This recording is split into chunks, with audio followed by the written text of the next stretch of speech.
আসসালামু আলাইকুম। দেখেন, আজকে আপনাদের সামনে যে কয়েনটা নিয়ে এসেছি, বাংলাদেশের একটা 25 পয়সার কয়েন। অনেক সুন্দর। এটা 1974 সালের একটা কয়েন। একদম নতুন অবস্থায় আছে। সাধারণত কালেক্টরদের কাছে এই কন্ডিশনে থাকে।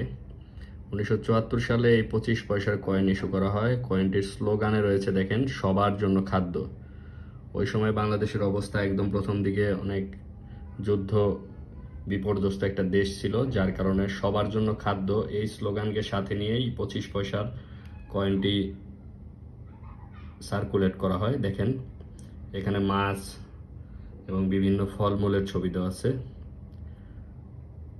এই কয়েনটি হয়তো অনেকে ব্যবহার করে থাকবেন এবং পিছনে বিপরীত পাশে, কয়েনের বিপরীত পাশে রয়েছে বাংলাদেশের জাতীয় ফুল শাপলার একটা ছবি। এই কয়েনটি হয়তো আপনারা অনেকেই ব্যবহার করে থাকবেন।